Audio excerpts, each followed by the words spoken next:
tengah tingginya kebutuhan mobilitas masyarakat, keselamatan dan kelayakan angkutan umum menjadi hal yang tidak bisa ditawar.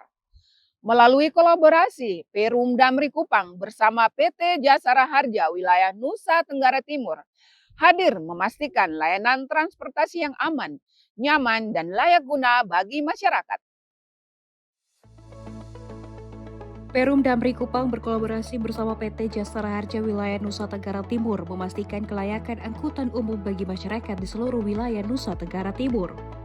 Kolaborasi ini merupakan wujud komitmen bersama dalam mendukung keselamatan, kenyamanan, dan perlindungan bagi pengguna transportasi darat. Saat ini Perum Damri Kupang mengoperasikan sebanyak 31 armada dengan 31 rute aktif yang melayani perjalanan dalam kota, luar kota, hingga rute lintas negara menggunakan angkutan Damri. Perum Damri Cabang Kupang memiliki 31 armada bus yang siap melayani perjalanan masyarakat NTT dengan rute sebanyak 31 trayek. Perum Damri Kupang telah kerjasama dengan Jasara Harja dengan telah membayar secara rutin iuran wajib kendaraan bermotor umum. Jasara Harja yang dapat dimanfaatkan sebagai jaminan perlindungan manakala terjadi kecelakaan lalu lintas. Perum Damri Kupang selalu memastikan keselamatan penumpang bus yang dikelola oleh Perum Damri Cabang Kupang adalah prioritas. Mari selalu bayar asuransi penumpang, alat angkutan umum, dan pemerintah akan hadir melalui Jasara Harja. Jasara Harja wilayah Nusa Tenggara Timur menegaskan kolaborasi ini merupakan kehadiran negara dalam memberikan perlindungan dasar dan kepastian santunan bagi penumpang angkutan umum sesuai dengan ketentuan yang berlaku. Dengan sinergi ini diharapkan masyarakat Nusa Tenggara Timur semakin merasa aman, nyaman, dan percaya dalam menggunakan transportasi umum Damri guna mendukung mobilitas yang selamat dan berkelanjutan. Dari Kupang, Rian Bui 5 melaporkan untuk Timor TV. Wujudkan komitmen sebagai warga negara yang peduli terhadap kedaulatan bangsa. Victor Bungtilu Laiskodat gelar sosialisasi 4 pilar kebangsaan di Kabupaten Belu. Kegiatan digelar di Black Cafe, Kecamatan Atambua Barat, Kabupaten Belu pada Sabtu 27 Desember 2025. Sosialisasi 4 pilar.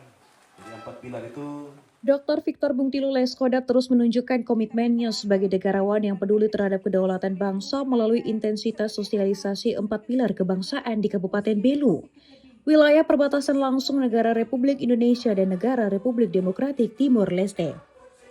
Langkah ini dinilai sangat strategis mengingat posisi Kabupaten Belu sebagai garda terdepan negara yang membutuhkan pemahaman kuat akan Pancasila, Undang-Undang Dasar 1945, NKRI, dan Bhinneka Tunggal Ika guna menangkal pengaruh negatif dari luar negeri.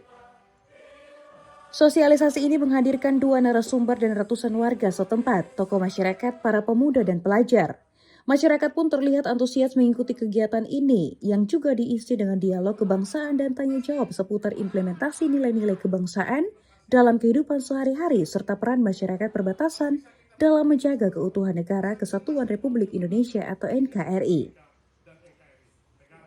Victor Bungtilu Laiskodat melalui tenaga ahlinya Benediktus Mandek menyampaikan apresiasi dan terima kasih yang sebesar-besarnya kepada seluruh masyarakat Kabupaten Belu yang telah meluangkan waktu untuk hadir. Pilar artinya batas ya. Salah satu artinya batas karena kita ini berbatasan dengan negara Timor Leste, jadi kita harus tahu di mana wilayah kita yang bisa kita datangi tanpa menggunakan dokumen seperti paspor seperti itu, dan mana wilayah memang kita harus menggunakan paspor. Ya, harapan kita dari kegiatan ini para peserta balik ke tempat mereka masing-masing bisa mengabarkan, menyampaikan apa yang sudah dikasih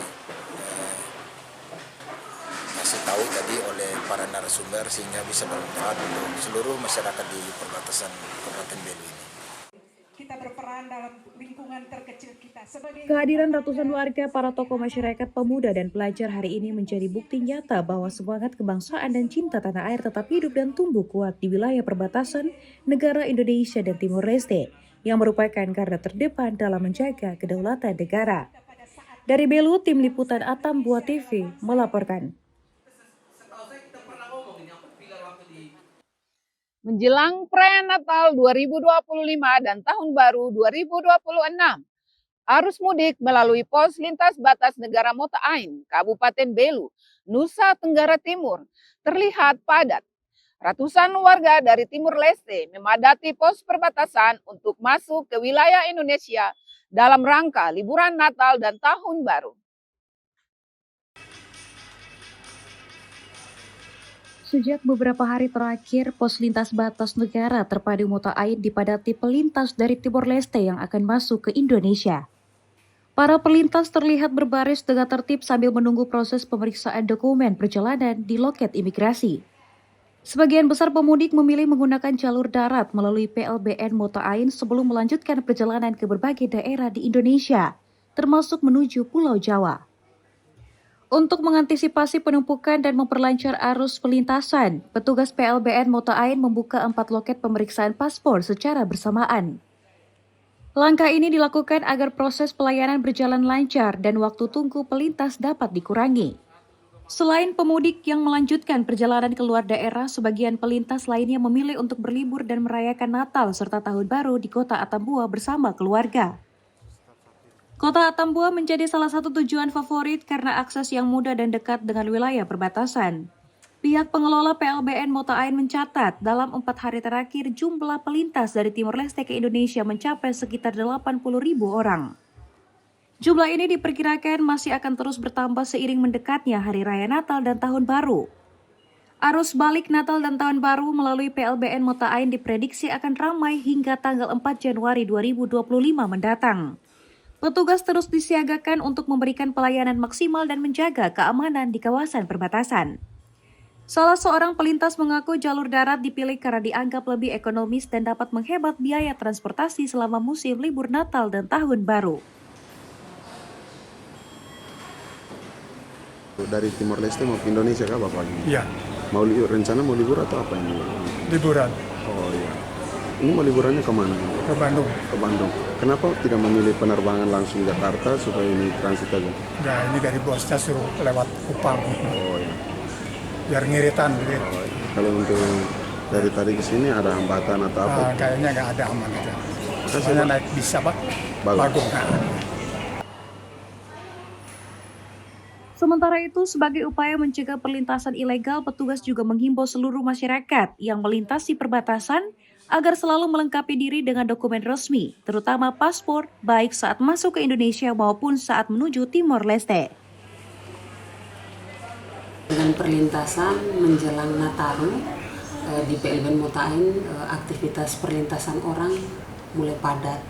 Dari minggu kemarin kami mencatat itu sudah sampai dengan kemarin terakhir itu sudah sekitar mendekati 5.000 pelintas batas. Nah, dari pelintas batas dengan jumlah 1.000 orang ini lebih banyak nih bagian kedatangan dari Timor Leste ke Indonesia. Kalau untuk arus keberangkatan sendiri seperti apa selama 1 pekan terakhir ini? Untuk arus keberangkatan pun sama sebenarnya banyak, tapi lebih banyaknya bagian kedatangan. Ibu, kalau untuk puncak arus mudik ini diperkirakan sampai tanggal berapa Ibu? Untuk puncak arus mudik kami perkirakan itu sampai dengan tanggal 3 dan 4 Januari 2026.